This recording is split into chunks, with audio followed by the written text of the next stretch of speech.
fecha essa porta e não abre mais. Aqui, que a gente já está ao vivo aqui, tem que trancar. Tudo bem? Já estão entrando? Estamos quase.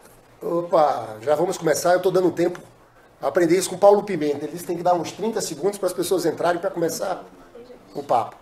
Então nós vamos começar, pessoal. Olha, a gente, na verdade, a gente está querendo fazer um bate-papo hoje. Hoje saiu uma matéria no jornal francês, Libération, em que diz o seguinte, que o Brasil virou o grande experimento do neoliberalismo no mundo. Algo parecido que aconteceu na ditadura de Pinochet, porque o Chile foi o primeiro país do mundo a aplicar o neoliberalismo. Na verdade, foram os economistas da escola de Chicago, discípulos de Milton Friedman, foram para o Chile, inclusive Orlando Letelier, você podia contar a história, que foi assassinado pela ditadura do Pinochet, ele que foi ministro do Allende, o Orlando Letelier, foi assassinado nos Estados Unidos.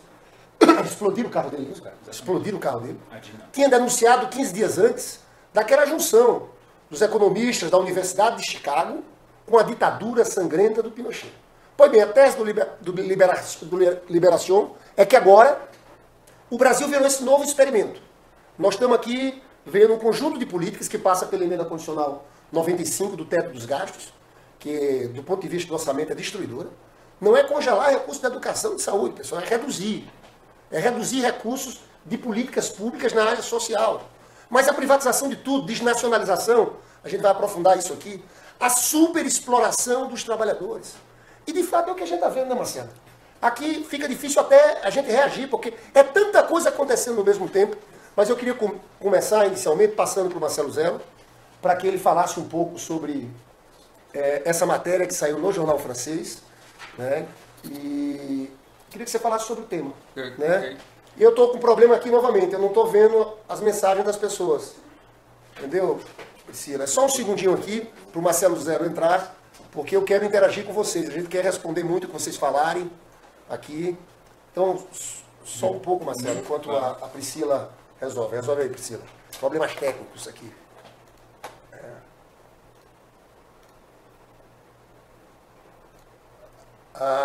Pronto, Marcelo, pode ir. Ok. Esse artigo do jornal Libération, que é um jornal muito conceituado na França, o primeiro editor desse jornal foi nada menos que o Jean-Paul Sartre. Exato. Ele compara o Brasil de Temer com o Chile de Pinochet. Aparentemente seria um exagero, mas não é. Na realidade, a comparação em termos econômicos e políticos até é muito adequada. São dois governos que surgiram de um golpe e que estão aproveitando a falta de legitimidade democrática, a falta de controle democrático efetivo para implementar políticas neoliberais draconianas. No caso do Chile do Pinochet, o ex-ministro de Defesa do Allende denunciou as consequências sociais da política econômica do Chicago Boys no Chile e 3 semanas depois ele foi assassinado pela DINA, a polícia secreta do Letelier. Que eu falei. Ele foi assassinado pela polícia secreta do Pinochet. O que ele dizia no artigo, basicamente? Dizia o seguinte, olha, em 72, no auge do governo popular do Allende, as classes médias e pobres se apropriavam de 62% da renda nacional, ao passo que os mais ricos se apropriavam de 38%. 2 anos depois, essa relação tinha se invertido. 2 anos? 2 anos depois, tão violenta? Foi uma mudança extremamente violenta, extremamente radical. Ou seja, houve uma maciça transferência dos mais pobres para os mais ricos. Essa foi a consequência principal da política de ajuste draconiano imposta pelos Chicago Boys de Milton Friedman. Aqui no Brasil, está acontecendo exatamente a mesma coisa. Ou seja, está havendo, já começou, isso já foi decretado no Estado da PNAD, um aumento expressivo da desigualdade social no Brasil, que vai se agravar muito com a reforma trabalhista e com a possível reforma da Previdência. Porque é evidente que os empregos agora que serão gerados serão todos empregos precarizados com salários mais baixos. E a reforma da Previdência, se for aprovada, vai impor também um corte expressivo nos gastos sociais que mantém, digamos assim, que amainam a pobreza extrema de regiões como o Nordeste, por exemplo, com mecanismos como BPC, como Bolsa Família, como aposentadoria rural, etc. E tanto o Chile do Pinochet como o Brasil de Temer, eles são extremamente radicais em suas políticas. Por exemplo, Essa emenda constitucional 95 congela gastos na Constituição por 20 anos, não existe em nenhum país do mundo. Nenhum país do mundo, nenhum governo de nenhum país do mundo foi louco o suficiente para fazer uma proposta desse tipo, que vai impor uma redução draconiana dos gastos sociais, inclusive em todas as áreas, educação, saúde, etc. Aliás, esse último estudo do Banco Mundial mostra isso. Quer dizer, a emenda constitucional 95 só será possível de ser respeitada e mantida se houver cortes expressivos, não apenas em previdência, mas também em educação, saúde, etc. Então nós estamos vivendo, por incrível que pareça, uma situação semelhante à que viveu o Chile do Pinochet. Porque é tudo muito radical, pessoal. Deixa eu te contar. Essa emenda constitucional do teto dos gastos, isso não é qualquer coisa, não existe em lugar nenhum do mundo. Isso na Constituição por 20 anos. Primeiro, é antidemocrática. Porque de que vale um presidente eleito? Se você vai estar preso a essa regra. É por isso que eu tenho dito, o presidente Lula tem dito que a primeira coisa que vai fazer é acabar com essa emenda constitucional do teto dos gastos. Para vocês terem uma ideia da dimensão disso tudo, o orçamento da educação, o Lula quando entrou, o orçamento era 16 bilhões. Ele elevou a Dilma para 100 bilhões. Se essa emenda constitucional estivesse valendo desde o começo, sabe quanto é que tinha sido elevado o orçamento? De 16 para 31. A gente não podia ter feito um bocado de institutos federais, a ampliação das universidades públicas. E não teria acontecido. Não teria acontecido nada disso. Então a gente está vendo já, a emenda constitucional no próximo ano começa a valer, a quantidade de cortes que estão fazendo em tudo que é área social. É devastador. Inclusive, benefício e prestação continuada, que você falou, quem recebe BPC é pessoa idosa, com renda familiar inferior a um quarto salário mínimo, e pessoa com deficiência. Você sabe que eles estão fazendo uma maldade? Eles abriram um recadastramento e não avisaram a ninguém. Você sabe que apenas 10% das pessoas se recadastraram. Vai acabar no final do ano. Eles estão cortando dos mais vulneráveis. Agora, vamos lá, Marcelo. Eu diria, você escreveu muito sobre isso, sobre o que estava por vir. E eu também escrevi e fiz muito discurso. E a gente dizia desde o começo. Eles deram golpe, porque ninguém, eleito democraticamente, poderia aplicar um programa tão radical. Aqui eu vou fazer até um parênteses. O governo Fernando Henrique Cardoso, que a gente fez oposição, lutou contra as privatizações, contra o ataque às universidades públicas, ao funcionalismo, mas você via que ali tinha uma lógica mais gradual. Porque, querendo ou não, tinha um presidente que era eleito, que sabia também que se viesse com tudo isso, a popularidade ia embora, porque agora ele está pouco se lixando. Ele está com 3% e ele está vindo com tudo. São 3 as áreas, eu queria que você tratasse, que a gente tratasse uma a uma. A primeira área é as privatizações e a desnacionalização. Eu acho que a gente podia falar um pouco sobre isso. Depois é o problema do orçamento. E por último, a superexploração dos trabalhadores. O que está vindo aí é algo tão violento, pessoal, que é colocar novamente o termo de escravidão. Eu depois vou aprofundar sobre o trabalho intermitente. Trabalho intermitente é trabalhador que recebe menos que salário mínimo, não tem seguro-desemprego e não tem aposentadoria. Mas vamos para o primeiro ponto. Eu acho que queria que o Marcelo falasse do conjunto de ataques nessa área ligada à questão da soberania nacional.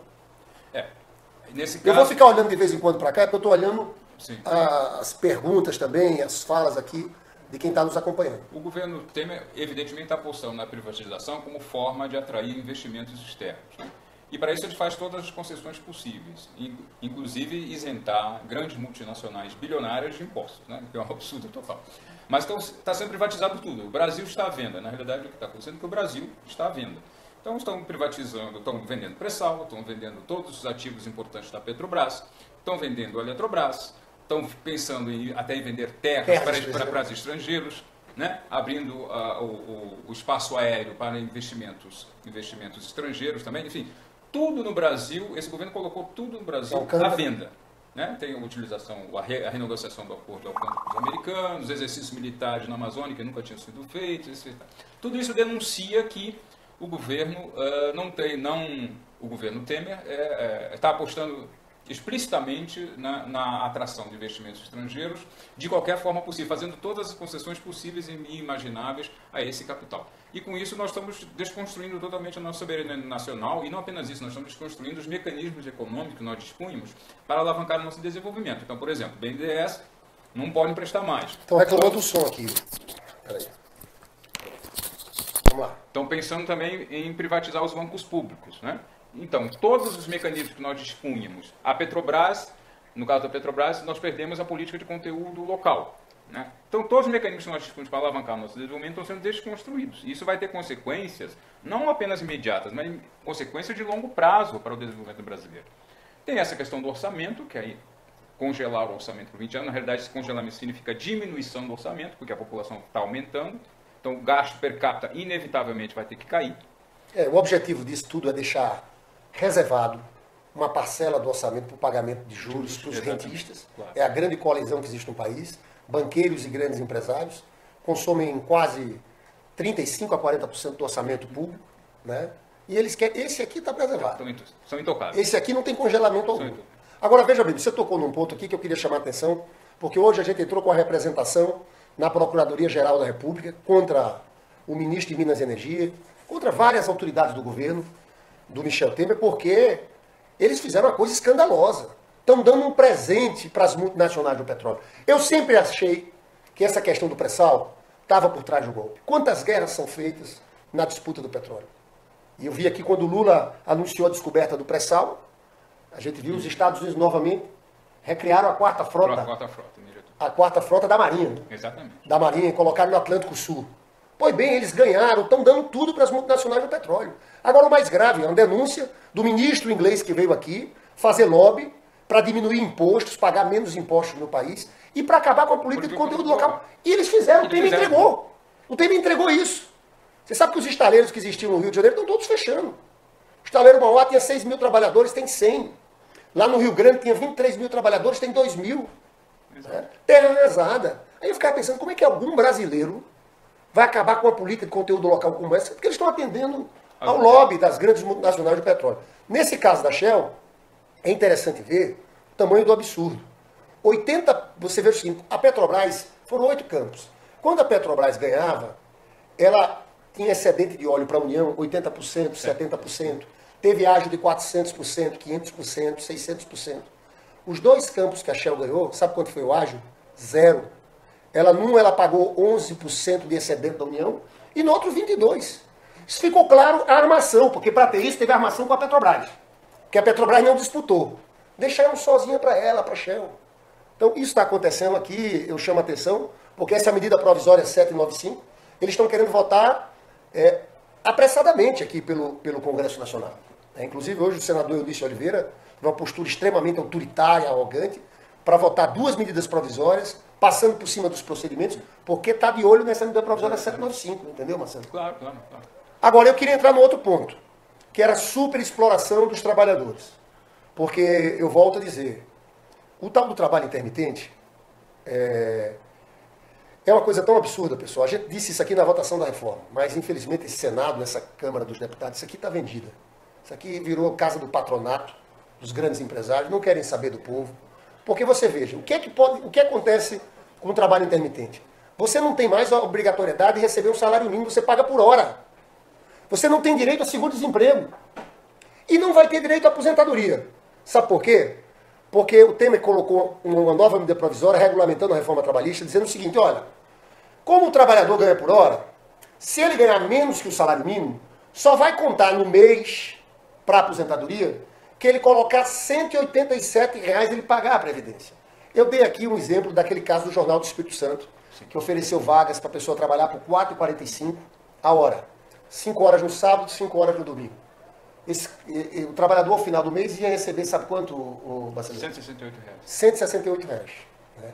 Como é que a pessoa que recebe R$ 168 vai pagar 187 para a Previdência? Não vai pagar. É um trabalhador é um cidadão de segunda classe, que vai chegar à velhice e não vai ter aposentadoria.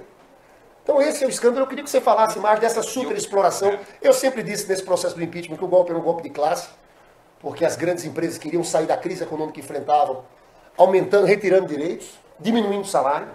O pior é que essa forma de trabalho intermitente, de trabalho precário, que não é apenas trabalho intermitente, trabalho terceirizado, avulso, etc., a tempo parcial, etc., vai se tornar a regra para os trabalhadores mais pobres. Dificilmente, de agora em diante, os trabalhadores mais pobres vão obter um emprego regular, com carteira de trabalho assinada, desfrutando de todos os direitos. A partir de agora, com certeza, a regra vai ser essa. Contratar por hora, contratar trabalho terceirizado, contratar trabalho a tempo parcial, etc. Especialmente numa época de crise como nós estamos vivendo. Né? Isso já está começando a aparecer nos dados, viu? Os dados do CAGED já estão mostrando isso. Por exemplo, em outubro houve alguma geração de emprego formal, mas com um salário R$212 em média mais baixo que o de outubro do ano passado. Ah, é? Não sabia desse dado, não. O dado que eu sabia era o seguinte, os empregos que estavam sendo gerados até o mês passado eram empregos sem carteira assinada e por conta própria. Estava caindo a linha do emprego formal. Você está dizendo que nesse último mês... Nesse último mês, o CAGED, que só mede emprego formal, não mede conta própria, etc. É um cadastro só de empregos formais. Mostrou que na geração de emprego, na pouca geração de empregos formais, os trabalhadores foram contratados com salários mais baixos.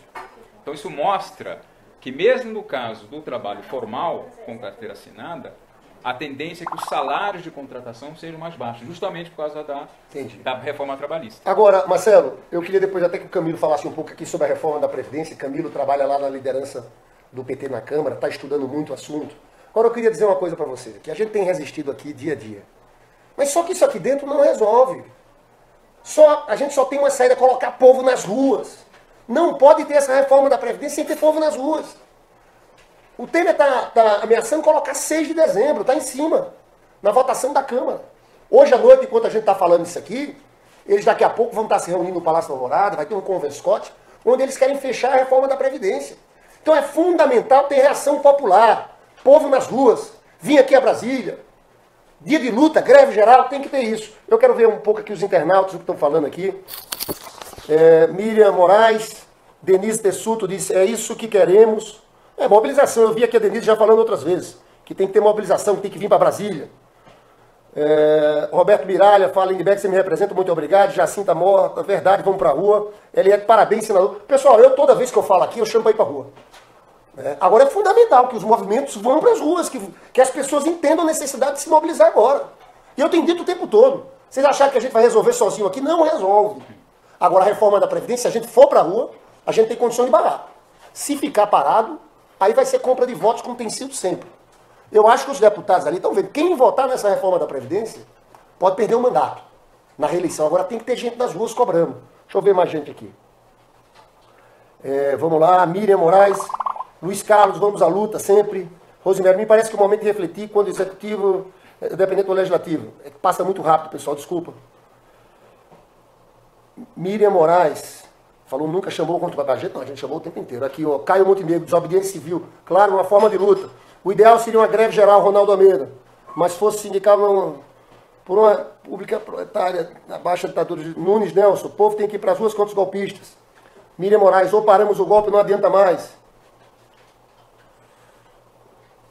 Minha opinião, invadir Brasília, também concordo. O povo brasileiro está muito passivo. Porque nós estamos no telefone, que o nosso computador não pegou aqui, pessoal. Passa muito rápido. Eu lamento, quero... Será que assim melhora? Está melhorando. Povo nas ruas não adianta, tem que ocupar Brasília, ó. Tem que ocupar Brasília e povo nas ruas. Claro que adianta. Porque às vezes tem gente que acha também, pessoal, que a gente tem que medir nossas forças. Eu acho que é fundamental ir para a rua. Agora, tem que dar um fôlego para ir para a rua, entendeu? Tem que ter mobilização, entendeu? Pois é, marca o dia, tem que ser... Não sou eu que tenho que marcar o dia. Quem tem que marcar o dia são as centrais sindicais. São os movimentos sociais.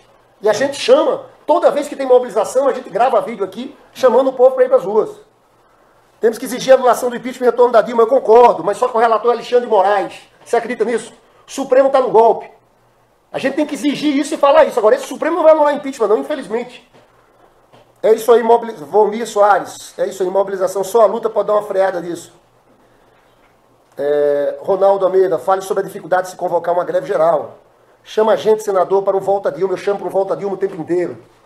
A gente tem que chamar da denúncia desse golpe. Esse golpe está completamente desmoralizado. Agora, sinceramente, esse Supremo Tribunal Federal faz parte do golpe. Eu não acredito que esse pessoal vá fazer anular impeachment, coisa alguma. A gente tem que bater. Porque a gente pedindo volta Dilma, a gente está dizendo que, na verdade, esse governo não tem legitimidade alguma. Os seus programas para chamar contra o golpe, é o que a gente mais fala, minha querida Miriam. Eu estou aqui há 1 ano e tanto lutando depois desse golpe. A gente fala cotidianamente para chamar contra esse golpe, dizer que é golpe. Não adianta nada contra um golpista partir para... Concordo, Glória. Hoje, inclusive, eu fui para cima do Eunício. Olha, tem gente fazer aliança com esse PMDB, pelo amor de Deus. Eu vi gente falando, o PT vai fazer aliança com o Eunício. Eu me recuso a acreditar numa coisa dessa. Não pode fazer aliança com esse... Mais com esse Eunício Oliveira. Golpista, votou contra Dilma. Fez essa reforma trabalhista contra o povo. Senador, o que está acontecendo é para trazer consciência ao povo, que ainda tem que ter mobilização, a oposição está parada. Olha, pessoal, a gente aqui está fazendo a nossa parte resistindo, viu, pessoal? Eu espero que as centrais chamem. Eu acho que a reforma da Previdência é um tema forte. É que às vezes tem gente que acha que é assim, ó, estalar o dedo e chamar. Também não é assim. Tem temas, tem um certo desgaste que houve. Tem uma parcela da população brasileira que eu acho, infelizmente, está anestesiada. Infelizmente, porque não podia estar. Porque acha que o Temer não vai sair. Mas eu acho que a reforma da Previdência é o estopim para uma nova onda de mobilizações. Porque a mobilização da greve geral no começo do ano, a primeira foi forte. Foi forte muito em cima da bandeira da reforma da Previdência. Deixa eu só, que a gente vai chamar aqui o Camilo. Senador, como organizar uma mobilização sem povo na rua, nada ocorrerá. É a Dora, linda, eu também concordo, Dora. E quanto mais tempo... Aqui o Estevam diz, não adianta combater as medidas do golpe, precisamos derrubar o golpe em Brasília. Mas Estevam, o que é que você está propondo? Então venha para cá, meu amigo. Eu me junto. Como é que derruba o golpe em Brasília? É entrando dentro do palácio? É mobilizando o povo no Brasil inteiro. Né? É mobilizando o povo no Brasil inteiro, mobilizando o povo aqui em Brasília também. Mas essa história de derrubar o golpe, como é que é esse processo todo aqui? A gente precisa acumular forças. Né? Porque tem gente engraçada, parece um certo voluntarismo, que é só querer, que é assim. É uma luta política, cotidiana, entendeu? Em que a gente acumula forças.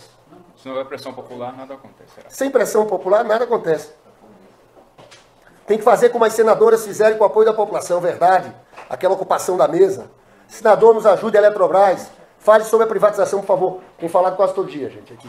O problema é que as pessoas têm razão por isso. Falar só não resolve aqui dentro. A gente tem que botar povo na rua para se mobilizar contra essa destruição total, né, Marcelo? E tem um sentido de urgência, porque quanto mais tempo passa... Aqui, Carlos Amarca. Aqui no Ceará não queremos conversa com o Eunício.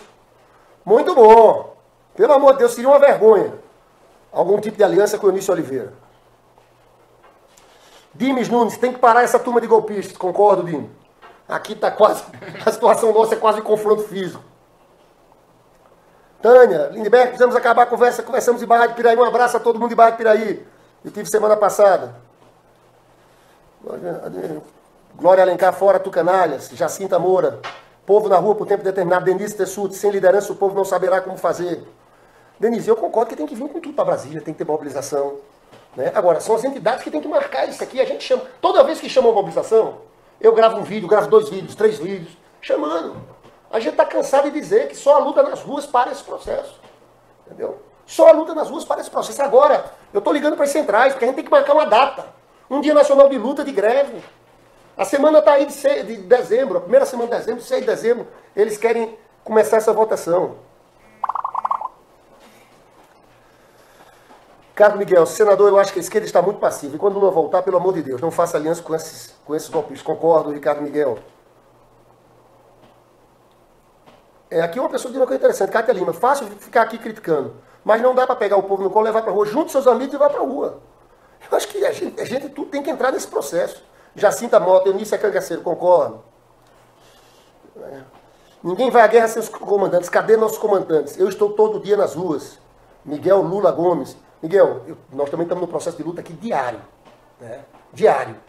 E a gente tem que voltar a dizer, todos nós, eu estou gravando esse vídeo aqui centralmente para explicar o que está acontecendo e para pedir mobilização. Vamos para a rua, precisamos de uma liderança. Zeca Moura. Zeca, eu acho que é assim agora, são as entidades. Né? Eu fui presidente da UNE numa época que a gente colocou muita gente na rua. É ilusão pensar que vai ser um parlamentar que vai dizer, olha, e o Brasil vai vir para as ruas. Não, é um trabalho coletivo. E tem que ter as entidades, os movimentos sociais, conduzindo isso. Miriam Moraes, então lidere. Você chama para combater as medidas. Queremos luta contra o golpe. Ô Miriam, o que você acha que a gente faz aqui? Me propõe, o que você acha que eu tenho que fazer na luta contra o golpe? Mais do que a gente está fazendo? Não, até a gente muda. Mas o que você acha que a gente tem que fazer? Não é luta contra as medidas, é luta contra o golpe. É luta contra o golpe e contra as medidas. Porque as medidas, Miriam, ajudam a mobilizar. Lutar contra a reforma da Previdência não é só lutar contra o golpe teórico, porque a gente mobiliza menos. A reforma da Previdência tem 90% do povo contra. Tem que saber pegar bandeiras que tragam a mobilização. O golpe só foi feito para fazer essas as medidas. Vamos lá que eu quero chamar o Camilo.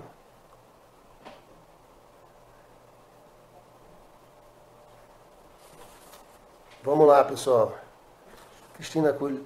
Miriam Moraes, ô Miriam, lidere, chame os movimentos, ô Miriam, eu estou tentando tanto, que eu ligo aqui para entidades de movimentos sociais, que a gente faz reunião aqui, é o tempo inteiro.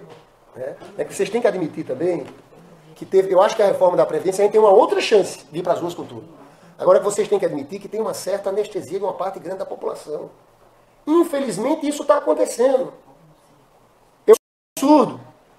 Mas não está fácil. Tem uma turma, eu tenho ido nas últimas mobilizações, lá no Rio de Janeiro, não estão sendo grandes. E a gente chama. Eu tenho chamado todos os que vão lá no Rio. Mas infelizmente tem ido pouca gente. Eu acho que a reforma da Previdência não.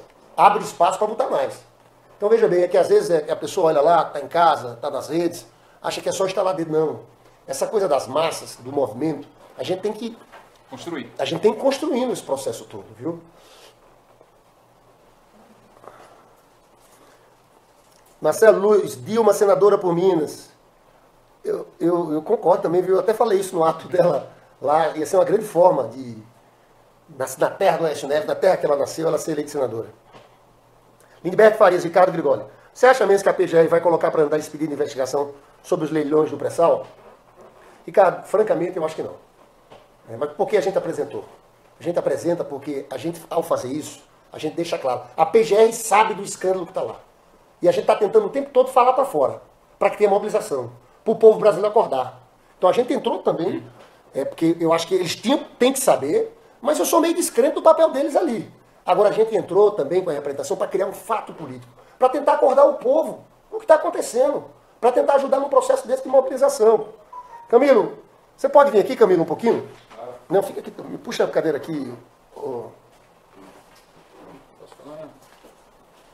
Posso mostrar um gráfico? Claro. Aqui, ó. Olha, o Marcelo Zero agora vai mostrar um gráfico. Fala, Marcelo. Isso aqui é para mostrar o que está acontecendo no Brasil. Isso aqui são dados da PNAD, que é uma pesquisa oficial do governo. Essa linha verde aqui é a renda dos mais ricos e essa linha vermelha aqui é a renda dos mais pobres, renda familiar dos mais pobres. No início do golpe, caiu a renda de todo mundo, mas desde o final do ano passado, que a renda dos mais ricos voltou a crescer e a renda dos mais pobres está caindo vertiginosamente. Ou seja, isso aqui significa aumento da desigualdade social. Ou seja, está começando a acontecer no Brasil aquilo que aconteceu no Chile de Pinochet. Então o artigo do Libération não está incorreto. Se essa tendência continuar, e deve continuar com as reformas, nós vamos ter uma situação semelhante a que o Chile viveu sob a ditadura do Pinochet. É isso mesmo. Esses dados são impressionantes, né? Porque a gente tem conseguido muito aqui no Brasil aqui, ó, ter a redução dessa desigualdade. Olha aqui esse dado aqui, mostra aqui como é que foi. Isso aqui é de 2002, na realidade começa lá em 2013. Mas a renda dos mais pobres crescia mais que a renda dos mais ricos. E a partir do final de 2015, principalmente depois do golpe, se ampliou, está se ampliando cada vez mais a diferença entre a renda dos mais ricos e a renda dos mais pobres. Eu queria aqui um pouco falar para vocês agora sobre a reforma da Previdência. E eu queria que o Camilo explicasse, porque eles estão tentando vender uma ideia de que eles estão fazendo uma reforma da Previdência atenuada agora. Né? Uma reforma da Previdência, uma pequena reforma da Previdência. E estão tentando convencer os parlamentares e a sociedade, fazendo uma campanha canalha, mentirosa na televisão, na Rede Globo Televisão. Eu queria, Camilo, que você falasse um pouco dessa reforma da Previdência aqui para a gente. Okay. Primeiro, sim, eles já venderam a informação errada com o relatório do relator. Quando houve a PEC original, e depois foi para a comissão especial, o relator alterou ela, vendeu como se tivesse melhorado, mas ela piorou. Piorou de forma absurda, escandalosa. Por quê, Camilo? Eu tento. É uma coisa complicada, mas eu vou tentar simplificar aqui. Primeiro, para quem está entrando no mercado. Eles tinham colocado o bode na sala com 49 anos. E reduziu o bode para 40 anos. Só que eles atrelaram uma idade... 49 anos e 40... Isso é para ter o salário integral, pessoal. Isso. Você veja que a minha tese é que ninguém vai aposentar com salário integral. Isso. Porque ninguém trabalha 40 anos consecutivos. A média de ocupação do mercado brasileiro é 50%. Você fazer 25 anos de contribuição, você precisa estar de 50 anos no mercado. Ah, é? Como é que é, então? A nossa média de ocupação é 50%. Para você contribuir 25, eu estou falando da iniciativa privada, principalmente. Claro. Para você contribuir 25 anos, você tem que estar 50 anos no mercado. É a média. Você vai, sai, exatamente. Fica desempregado, volta. Exatamente. A contribuição em média... Então ninguém vai se aposentar mais com salário integral. Não, e com 25 anos, quase ninguém também. 25 anos mínimo de contribuição, quase ninguém, porque é 50 anos. Principalmente o pessoal de baixa renda. Né? Exatamente. Nós estamos falando principalmente do salariado mais baixo. Com 25 anos mínimo, ninguém aposenta também, que é 50 anos. É terrível.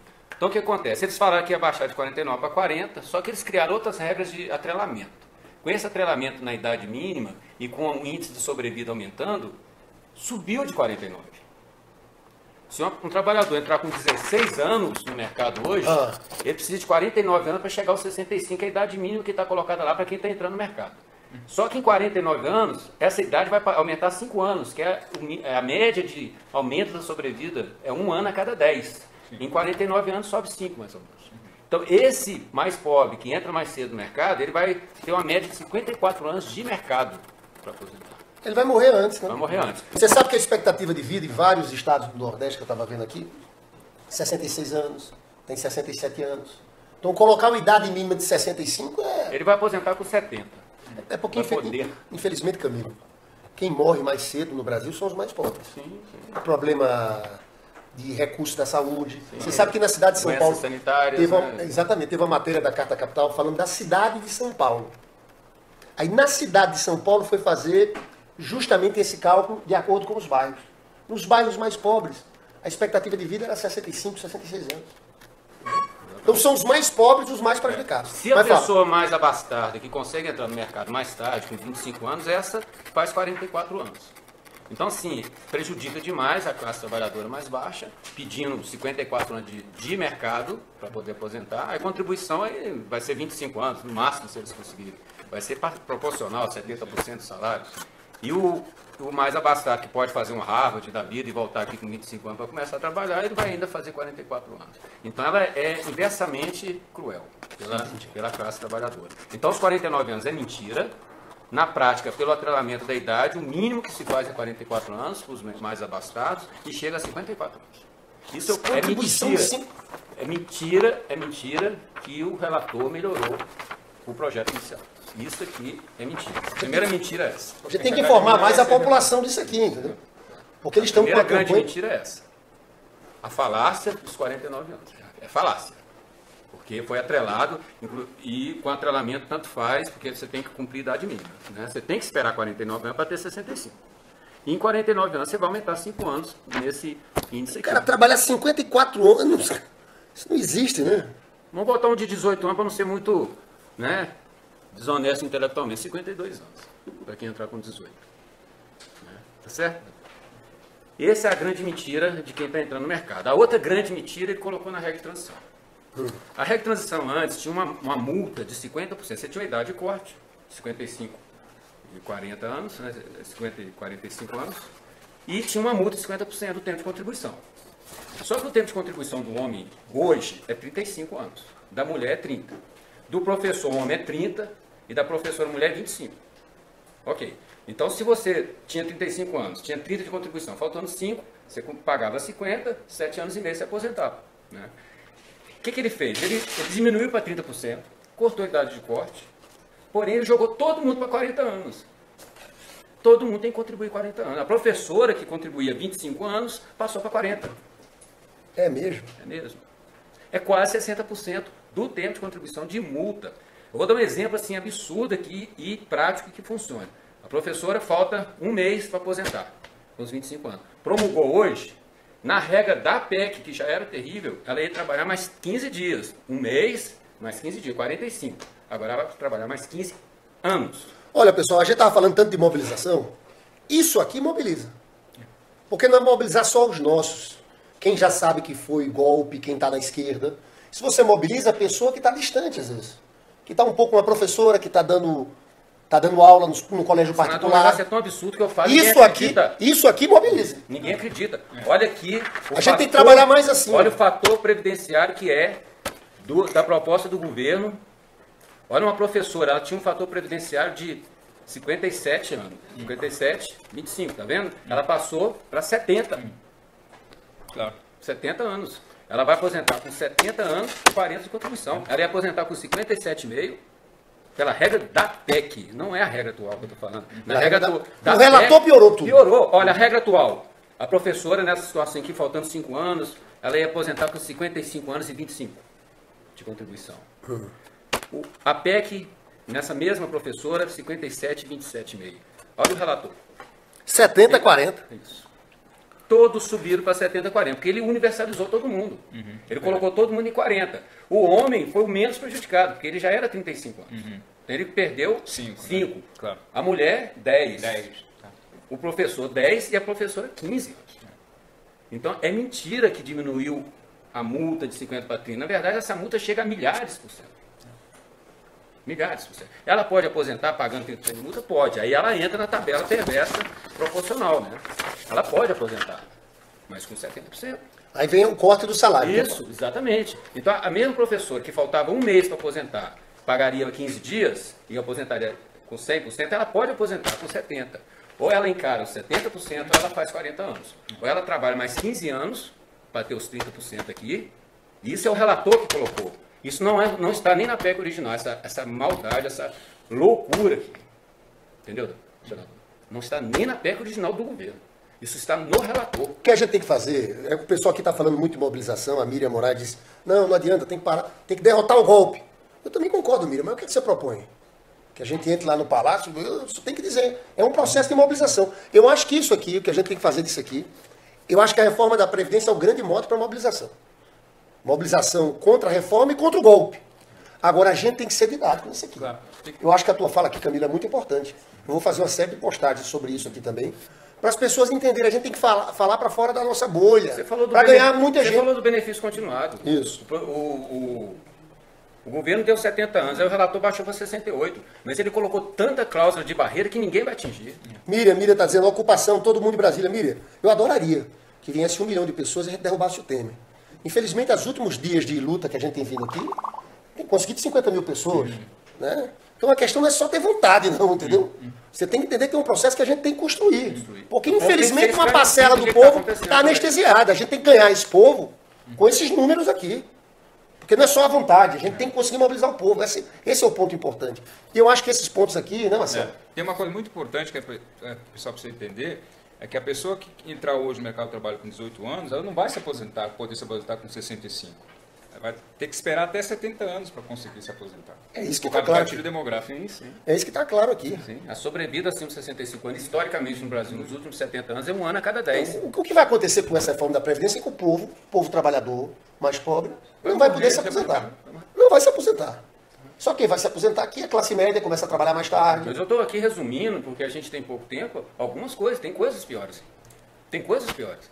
Eles colocaram o tempo mínimo para a transição de 15 anos progressivo, aumentando 6 meses a cada ano. Vou te dar um exemplo. Se a pessoa chega com 65 anos, em dezembro do ano que vem, faltando um mês, ela não aposenta, faltou um mês para 15 anos.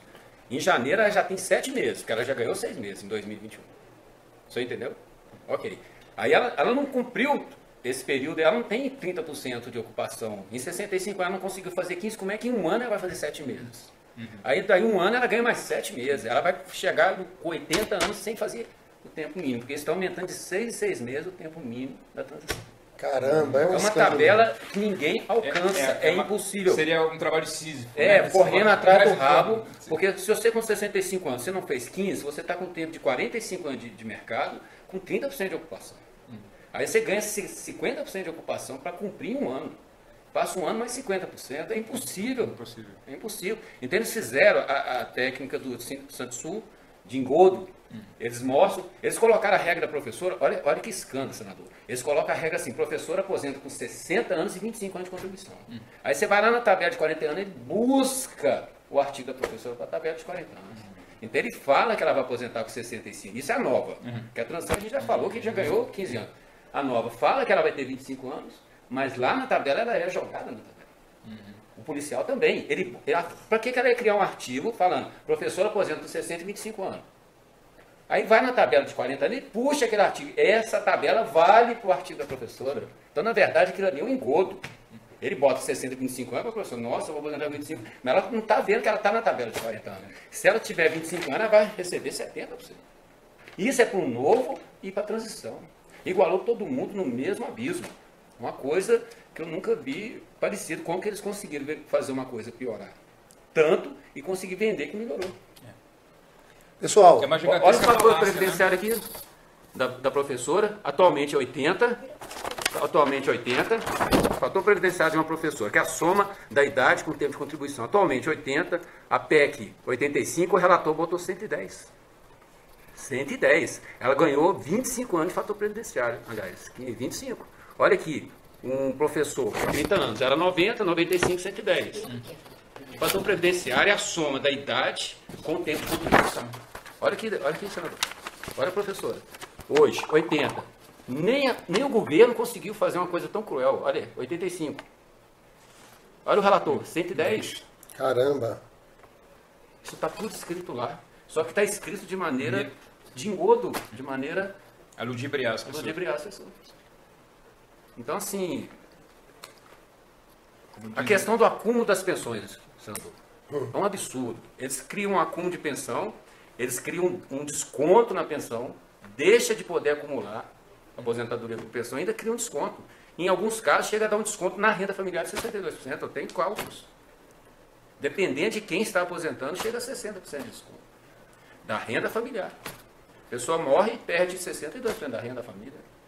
Porque eles estão proibindo um acúmulo que é um direito. Agora, um acúmulo dentro do teto do regime próprio é uma coisa. Agora, proibir o acúmulo é um absurdo.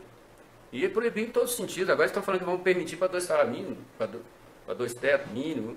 Não faz diferença. O prejuízo é muito grande. Estão dando desconto, cota familiar. Todos os pontos são terríveis. Todos. Só que o relator conseguiu enganar dizendo que estava diminuindo e conseguiu piorar. Ele fez uma mágica. Agora, isso para eles é fundamental, porque sem medidas desse tipo, eles não conseguem fazer respeitar o teto da emenda. Não tem como aumentar a despesa com aposentar. Ninguém pode aposentar. Então, se não morrer mais do que aposentar. A emenda constitucional 95 e essa reforma da Previdência são reformas gêmeas. O ministro Meirelles, na comissão, falou que a necessidade da reforma é porque tinha limitação de gasto. Claro. Ele falou, ele acabou soltando lá. Que é uma consequência natural do teto de gasto. Por isso a insistência na igualdade, porque isso tem efeito de curto prazo. Sim. Já no curto prazo, que a pessoa não consegue se aposentar. Isso aqui é muito bom. Eu vou transformar isso num material bem didático. Quero conversar contigo aqui agora também, para a gente bater dia a dia, porque é isso que a gente precisa de mobilização. Eu acho que a reforma da Previdência consegue ampliar. Entendeu? A gente consegue a partir dela. Eu acho que é tomar como foi a primeira greve lá atrás, que foi uma greve que foi muito forte. Qual foi o mês? Abril ou maio, hein? Aquela foi a maior greve aqui que teve, né? E a reforma, por ser uma reforma constitucional, para reverter uma loucura e eu aqui, deixa eu falar a minha discordância com algumas posições aqui, o debate franco aqui. A Miriam, o CUT e o MST podem ser acordados, mas onde está para liderar? O problema é de falta de liderança. Gente, não é verdade. O PT, se quiser, bota gente e invade Brasília. Não é verdade. Com todo respeito, eu conheço o pessoal da causa operária, tenho o maior respeito do mundo, mas parece uma política para desgastar o PT, o MST e a CUT. Porque quem acha que por estalar no dedo e a gente faz um levante popular aqui? Porra, não é assim, meu amigo. É luta, não tá fácil não mobilizar. Saiam da cadeira da rede social e vai tentar mobilizar. Eu faço isso direto. Não é fácil não. Então ficam dizendo levante popular já. Que levante que nós adoraríamos? Estão achando que está fazendo fazer uma revolução socialista? Sinceramente, pessoal. Pelo amor de Deus. Cadê a CUT e MST? MST está tentando lutar muito, meu amigo. Esse pessoal luta, reforma agrária. Então eles acham que é o seguinte, quer fazer uma coisa, você ali, do que está fazendo no Congresso, resistindo aqui, denunciando para o povo, Miriam. É para a gente abandonar essas cadeiras aqui? Nem denunciar a gente está denunciando, porque o meu principal papel hoje aqui, sabe qual é? É agitação e propaganda para fora. É nenhum acordo com o golpista, denunciar o que está, tentar levantar o povo. E é por isso que tá agora eles estão achando, engraçado, a causa operária está achando assim, faz um movimento aqui e muita gente boa caindo nisso aqui. Uma bobagem, desculpa, eu quero fazer o debate, quero receber vocês aqui. Ó, queremos tomar as ruas pela derrubada do golpe. Silva, explica como é que é isso, Silva. Eu concordo. No dia que tiver gente aqui, como é que a gente vai derrubar o golpe? Invadindo o palácio lá? Tem que ter milhões aqui. Não é porque às vezes tem um voluntarismo, a gente tem que discutir de forma clara com as pessoas para saber o caminho. Eu acho que o caminho é outro. O caminho é outro. Né? O caminho, sabe o que é? É a gente tentar mobilizar com a reforma da Previdência. Que aqui é a bandeira mais ampla. Entendeu? Eu acho muito estranho. Você sabe que essa coisa que eu estou vendo aqui, você sabe que a gente tem que ficar muito esperto, pessoal. Nessa última campanha norte-americana, na própria campanha do Bernie Sanders, apareciam as pessoas que apareciam os mais radicais do que o Bernie Sanders e tentavam desgastando o Bernie Sanders nos Estados Unidos. Isso está acontecendo aos horrores. Então fica um pessoal aqui dizendo, levante popular. Eu adoraria, minha amiga. Aí fica dizendo como se o PT e o MST não quisessem. Então vamos ser mais razoáveis, eu aceito qualquer conversa, mas aqui é grupo político que quer crescer em cima daqui, entendeu? Porque não tem lógica. Eu estou muito disposto a fazer esse debate, mas eu acho estranho esse tipo de coisa aqui. É um movimento que vem um movimento que fica um movimento contra o PT, como se fosse possível, e quando vai ver essas pessoas que dizem isso, mobiliza meia dúzia. Né? Com todo o respeito à causa operária, não mobiliza quase nada. Agora quer crescer para cima do PT assim, batendo no MST, eu sinceramente, eu não concordo. Eu adoraria qualquer levante popular. Você sabe o que eu quero dizer a vocês, eu sou socialista, adoraria uma revolução socialista nesse país. Agora, a gente tem que construir um trabalho de massas. Estou disposto a conversar com vocês aqui, mas tem a minha discordância. A gente tem que lutar para mobilizar.